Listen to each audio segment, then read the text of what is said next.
at Woodpecker Pines Farm and Bee Guy Supplies. I'm.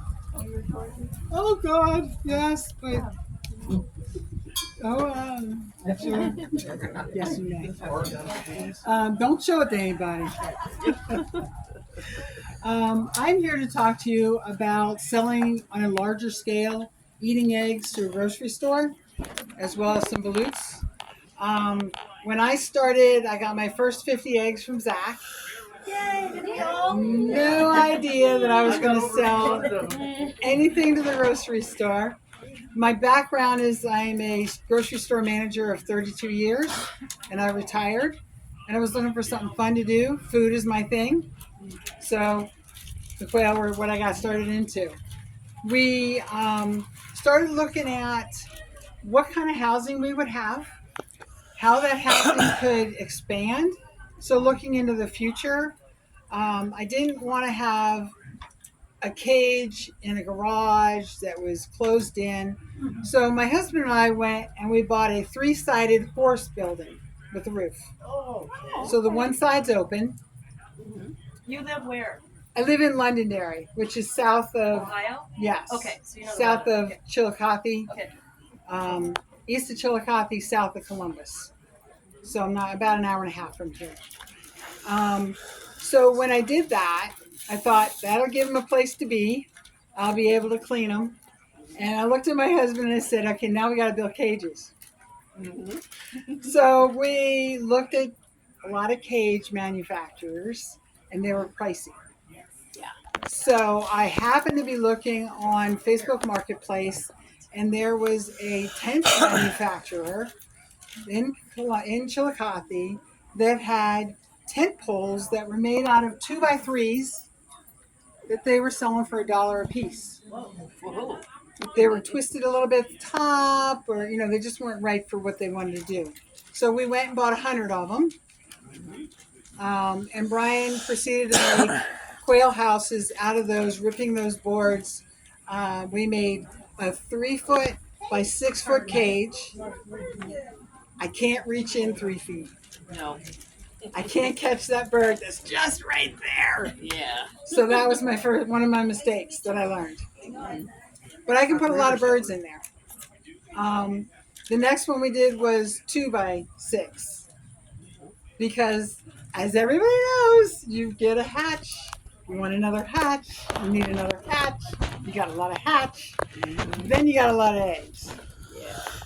So there's a bed and breakfast in our community that just opened up, and I knocked on their door and I said, would you like quail eggs for your breakfast menu? And they said yes. They said they would love them. Yeah. I gave them 3 dozen and I said, play with them, do what you want with them, see whatever you can do. He started posting on Facebook Scotch eggs in a little nest that was made of potatoes. And everybody was like, what is this quail stuff? I'm in Appalachia. Nobody knows quail. Nobody knows quail eggs. So I joined the Chamber of Commerce. When I joined the Chamber of Commerce, they said, what is your business? And I said, I run a quail farm.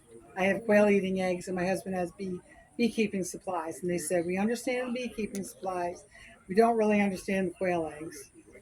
So I found a little grocery store that was doing a little farmer's market type area next to their sandwiches and stuff like that. So they had one of the bigger farmers had their greens in there and their cabbage in there, strawberries in there.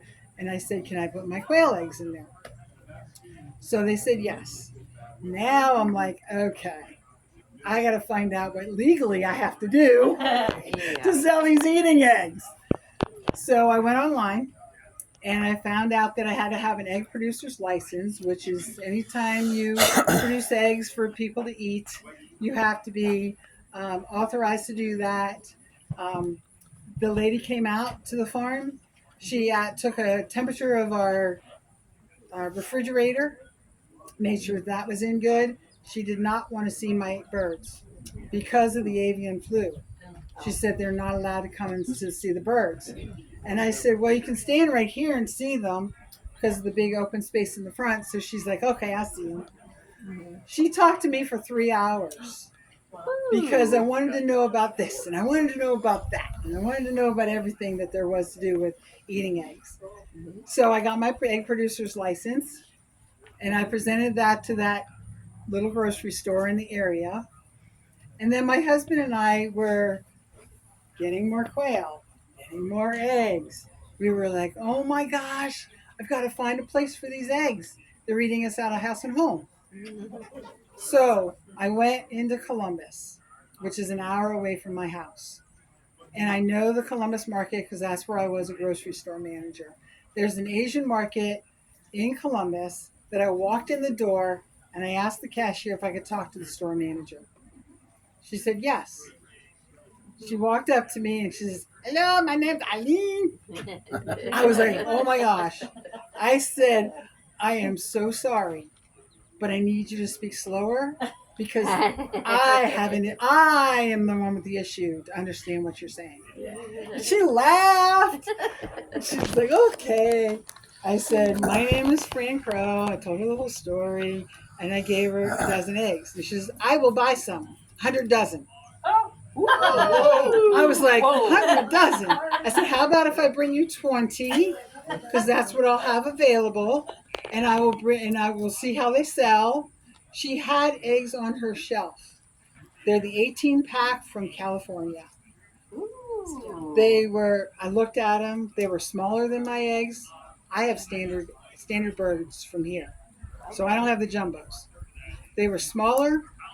They were cracked, some of them. Some of them were dried out. You could just tell they were dry.